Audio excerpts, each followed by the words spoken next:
हाँ जी साथियों, एक बार पुनः आप सभी विद्यार्थियों का स्वागत और अभिनंदन रहेगा आज की इस वीडियो में। और आज इस वीडियो के अंदर जैसा कि आप सभी जानते हैं कि एक सीरीज़ हमने स्टार्ट की थी और उस सीरीज़ के अंदर हम जो बात कर रहे हैं RSSMB के जितने भी एग्ज़ाम हुए, राजस्थान चयन कर्मचारी बोर्ड के जितने भी एग्ज़ाम हुए, उन एग्ज़ाम पर बारी बारी से हम डिस्कस करने जा रहे हैं। और जैसा कि मैंने कल भी एक वीडियो डाला और आपका अच्छा रिस्पॉन्स उस पर हमें देखने को मिलता है, किस तरीके से प्रश्न आते हैं एग्ज़ाम्स के अंदर और आने वाली जो भर्तियां उसके अंदर किस तरीके से प्रश्न आएंगे। तो आज आप सभी विद्यार्थियों के बीच एक और पेपर RSSMB द्वारा करवाया जाता है, जो एग्ज़ाम 3 तारीख को ही होता है, तीसरे महीने के अंदर यानी मार्च के अंदर। और 2024 के अंदर एग्ज़ाम था संगणक का, सीधी भर्ती 2023 की थी, एग्ज़ाम 2024 के अंदर संपन्न होता है। सर ऐसा प्रश्न पत्र आता है 2024 के अंदर? जी बिल्कुल। और जो एग्ज़ाम फॉर एग्ज़ाम्पल LDC है, CET है, पशु परिचर है, ऐसे कुछ एग्ज़ाम्स जो आपके लिए है, रीट लेवल के भी जो एग्ज़ाम हुए हैं, उन सभी पर बात की जाएगी। आने वाले समय के अंदर जितने भी एग्ज़ाम हुए मैं सभी आपके समक्ष रखने जा रहा हूँ। तो जो विद्यार्थी पहली बार हमसे जुड़े हैं, तो पहली बार आए हैं तो चैनल को सब्सक्राइब करें, फेसबुक पेज पर इस वीडियो को देख रहे हैं तो फॉलो करें, इंस्टाग्राम से जुड़ें और टेलीग्राम पे जो क्विज़ होती है उसको डेली अटेंड किया करें। और जो साथी व्हाट्सअप से नहीं जुड़े हैं तो नंबर बता रहा हूँ, इस नंबर पे आप अपना नाम और सिटी मुझे सेंड कर सकते हैं और जुड़ सकते हैं। ठीक है, 63 771 75 006 इस नंबर पे आप अपना नाम और सिटी मुझे सेंड कर दीजिएगा, मैं आपका नंबर जो है वो सेव कर लूँगा। ठीक है, चलिए ज़्यादा वक्त को बर्बाद नहीं करते हुए हम चलते हैं अपने प्रश्नों पर। और आज का पहला प्रश्न आपकी स्क्रीन पे इस तरीके से आने वाला है। शानदार प्रश्न है कि राजस्थान के किस राजा को वाकपति, इम्पोर्टेंट है, वाकपति की उपाधि से सम्मानित किया जाता है। वाकपति की उपाधि जो है राजा मुंज जो है उसको उसी को सम्मानित किया जाता है। इम्पोर्टेंट है, राजा मुंज का नाम यहाँ से लिया जा सकता है। अगला प्रश्न देखिएगा, राजस्थान राज्य के छठे वित्त कमीशन के अध्यक्ष कौन थे? राजस्थान राज्य के छठे वित्त कमीशन के अध्यक्ष जो माने जाते हैं उनका नाम लिया जा सकता है कुंवर प्रद्युम्न सिंह। क्या नाम लिया जाएगा दोस्तों? कुंवर प्रद्युम्न सिंह राजस्थान के छठे वित्त आयोग के जो कमीशन के अध्यक्ष माने जाएंगे। उसके बाद राजस्थान के कौन से शहर को 2019 में यूनेस्को का धरोहर स्थल शामिल किया जाता है? कब किया जाता है? तो वर्ष 2019 में किया जाता है। लेकिन किया किसे जाता है मेरे दोस्त? जयपुर को किया जाता है। इंपॉर्टेंट प्रश्न आप सभी के लिए आ जाएगा। इसके बाद राजस्थान की प्रसिद्ध खिलाड़ी अरुंधति चौधरी निम्नलिखित में से किस खेल से संबंध रखती है? नाम क्या है? अरुंधति चौधरी है, रटना, दिमाग में लाना इसको। अरुंधति चौधरी का नाम यहाँ से लिया जाएगा। तो ये दोस्तों मुक्केबाजी के साथ इस खेल का संबंध आ जाता है, यानी करंट जीके से ऐसे क्वेश्चन आपसे पुटअप किए जाते हैं। आहड़ सभ्यता आपने सुनी होगी, उदयपुर वाली, उसका प्राचीन नाम आपसे पूछा है। ऐसा प्रश्न आपने सुना हो कभी? नहीं सुना तो शायद अब सुन लिया होगा, लेकिन ताम्रवती नाम लिया जाएगा। ठीक है, ताम्रवती नगरी प्राचीन नाम इसका आ जाता है। उपनाम पूछे तो आघातपुर कह सकते हैं। अगला प्रश्न, निम्नलिखित में से कौन से क्षेत्र में रतवई जो लोकगीत है दोस्तों वो किस क्षेत्र से संबंध रखते हैं? याद रखना पड़ेगा, मेवाड़ क्षेत्र, मेवाती क्षेत्र, हाड़ौती क्षेत्र और रामदी, यानी मेवाती क्षेत्र में रतवई लोक नृत्य जो है वो किया जाता है। अगला प्रश्न, सूची 1 और सूची 2 आपके सामने है। प्रसिद्ध स्थान दे रखे हैं और दूसरी तरफ आपके शहर दे रखे हैं। तो बादल विलास महल मेरे अंदाजे से जैसलमेर में होने वाला है, लेकिन मुबारक महल तो आपके उदयपुर में है, यानी बी का फर्स्ट होने वाला है। यानी यहाँ से देखिएगा और 2 ऑप्शन कौन कौन से हैं। मेहरानगढ़ का किला जोधपुर में है, इसमें तो कोई दो राय नहीं है। तो यहाँ अगर मैं वैसे आपको बताऊँ तो डी का तीसरा होगा, और डी का तीसरा 2 में आ रहा है। चलो एक और देखते हैं कोई। अब मान लीजिए नेहर खान की मीनार मेरे को नहीं पता, लेकिन मुबारक महल जयपुर में है, तो बी का फर्स्ट तो होगा या। अब बी का फर्स्ट देखिएगा किस में है, तो बी का फर्स्ट इसमें, अच्छा ये वाला है बी का फर्स्ट, यानी सी के अंदर आ रहा है, मुझे अच्छे से पता है। तो कहीं न कहीं ये करेक्ट आंसर हो सकता है। तो ए का चौथा होगा, ए का चौथा हो तो यानी जैसलमेर के अंदर स्थित है। क्या जैसलमेर में क्या है भाई?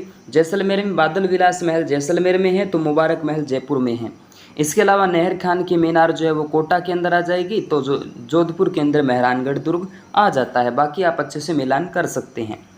अब देखिएगा, राजस्थान के किस नगर को ओरिएंटल रिसर्च इंस्टीट्यूट स्थित है?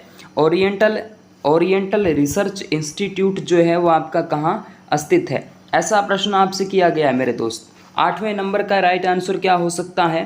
तो यहाँ से देखिएगा जोधपुर करेक्ट आंसर हो जाएगा।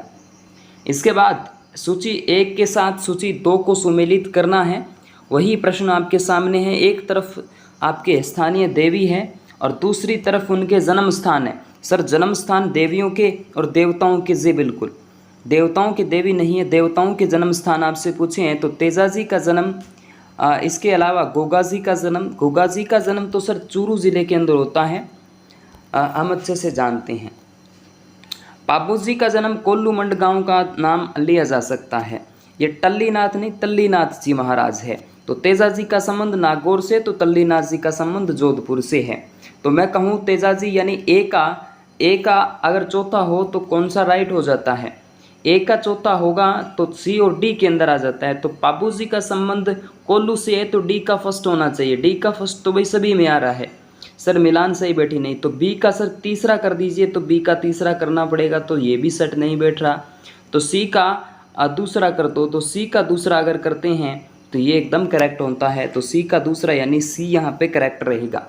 सर समझ में नहीं आया? समझ में आ जाएगा मेरे दोस्त। थोड़ा सा माइंड इसके अंदर लगाना कि ए का मिलान किसके साथ सेट बैठ रहा है, यानी तेजाजी का संबंध नागौर ज़िले से है। तो आप थोड़ा सा अनुमान लगाइए कि ए जो है चौथे के अंदर आना चाहिए। तो कूट आपके सामने है मेरे दोस्त, ए का चौथा होना चाहिए। ए का चौथा सर किस में? इसमें तो नहीं है, इसमें भी नहीं है, लेकिन इन दोनों में है। तो कहीं ना कहीं ये दोनों तो आपके राइट आंसर हो ही नहीं सकते, होंगे तो इन दोनों में से होंगे। अब मान लीजिए आपके सामने आ जाता है कि सर पाबूजी का जन्म कोल्लूमंड फलोदी में होता है, तो पाबूजी यानी डी का फर्स्ट होना चाहिए, लेकिन डी का फर्स्ट तो अंश चारों में आ रहा है, लेकिन ये तो है नहीं। अब इन दोनों में से बात वही की वही है। चलिए इसके बाद देखिएगा, गोगाजी का जन्म चूरू में होता है, तो यानी बी का दूसरा होना चाहिए। तो बी का दूसरा एकदम करेक्ट आंसर हो जाता है यहाँ पर ये वाला। ओके रिपोर्ट है यहाँ तक? चलिए ओके, यहाँ पर निम्नलिखित में से राष्ट्रीय उद्यान वन्य जीव अभ्यारण्य में से कौन सा युग्म सही सुमेलित नहीं है? तो सबसे पहले इस चीज़ को नोट लगाना कि क्या पूछा है, नहीं पूछा है। रणथंबोर राष्ट्रीय उद्यान जो है आपके सवाई माधोपुर में है, अच्छे से देखा है। तो सर ये तो बिल्कुल करेक्ट है। सरिस्का वन्य जीव अभ्यारण्य है दोस्तों अलवर में, ये भी बात ठीक है। मुकुंदरा हिल्स की बात करते हैं तो मुकुंदरा हिल्स यानी दर्रा जो राष्ट्रीय उद्यान है वो आपके बूंदी में तो नहीं है, लेकिन कोटा के अंदर जरूर आ जाता है। कोटा का नाम लिया जा सकता है, बूंदी में तो नहीं है। तो सर ये आपका गलत हो सकता है? हाँ जी हो सकता है, लेकिन चौथा ऑप्शन केवलादेव राष्ट्रीय उद्यान भरतपुर में, यानी यही सही आपका रहेगा। तो तीसरा इसमें करेक्ट आंसर हो जाएगा। अगला प्रश्न देखिएगा, विजय सिंह पथिक द्वारा कौन सा किसान आंदोलन चलाया गया था? शेखावाटी के साथ कोई संबंध नहीं है। असहयोग आंदोलन महात्मा गांधी है। बिजोलिया किसान आंदोलन बिल्कुल करेक्ट हो जाएगा। बिजोलिया किसान आंदोलन का संबंध विजय सिंह पथिक से रहता है। बिजोलिया का संबंध भीलवाड़ा जिले से आ जाता है। उसके बाद राजस्थान में औद्योगिक प्रोत्साहन संस्थान का प्रमुख उद्देश्य क्या था? ये भी शानदार प्रश्न है मेरे दोस्त, ये भी शानदार है। तो नए उद्यमियों को प्रशिक्षित करना इसका मुख्य उद्देश्य था। इसका जो मुख्य पर्पज था वो नए जो उद्यमी है उनको प्रशिक्षित करना यहाँ से किया गया था। अगला प्रश्न देखिएगा, निम्नलिखित में से कौन सा टाइगर रिजर्व देश का 52वां टाइगर रिजर्व घोषित किया गया था? बहुत ही शानदार प्रश्न आपके सामने आ जाता है। रणथंबोर राष्ट्रीय उद्यान तो नहीं है। इसके अलावा रानीपुर टाइगर रिजर्व की बात यहाँ से कर ली जाएगी। और इसके अलावा हम देखें तो गुरु वासीदास राष्ट्रीय उद्यान, लेकिन Ramgarh Vishdhari tiger reserve important है। चौथा है राजस्थान का, और देश का 52वां टाइगर रिजर्व यहाँ पे परियोजना आ जाती है।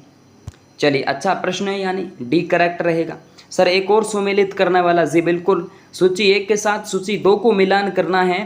तो एक तरफ आपके सामने राजस्थान का कबीर किसे कहा जाता है? तो संत दादू दयाल है ना, तो यहाँ से सर वही काम करना पड़ेगा। जी बिल्कुल, यानी संत दादू दयाल की जब भी मैं बात करूँ तो यानी राजस्थान के कबीर ए का चौथा हो जाएगा। ए का चौथा देखिएगा, ए का चौथा 2 में दे रखा है, यानी ए और बी तो हो ही नहीं सकता। अब ए का चौथा यानी सी और डी में से एक आंसर रहने वाला है। तो यहाँ से देखिएगा राजस्थान का कबीर। राजस्थान की जलपरी अगर पूछे, सर मेरे दिमाग में नहीं आ रहा है, तो राजस्थान के लोहा पुरुष जानते हो? राजस्थान के लोहा पुरुष दामोदर लाल व्यास, बिल्कुल बिल्कुल सर, ये तो एकदम करेक्ट है। राजस्थान के लोहा पुरुष जानते हैं, तो यहाँ से देखिएगा सी का पहला हो जाता है, तो सी का पहला है, सी का पहला इसके अंदर है, यानी सी इसमें करेक्ट है, सी इसमें करेक्ट है। किशनलाल सोनी जो है दोस्तों वो आपके रेल बाबा के नाम से मशहूर है, तो रीमा दत्ता राजस्थान की जलपरी है, तो इसमें भी आपका सी करेक्ट आंसर हो जाता है। चलिए सर, 15वां, राजस्थान का प्रथम ध्रुपद गायक कौन था? राजस्थान का प्रथम ध्रुपद गायक की जब भी मैं बात करूं तो यहाँ से आपके आ जाता है मधु भट्ट तेलंग। शायद ये प्रश्न इससे पहले कई एग्जाम्स के अंदर पूछा गया है, और मधु भट्ट तेलंग का नाम राजस्थान के लिए प्रथम ध्रुपद जो गायक है उनके लिए आ जाता है। तो ये सारे प्रश्न आज के इस वीडियो में हमने डिस्कस करने की कोशिश की है। आगे के जो प्रश्न है दोस्तों मैं अगले वीडियो के अंदर आपके सामने डिस्कस करूँगा। ओके विद्यार्थियों, थैंक यू।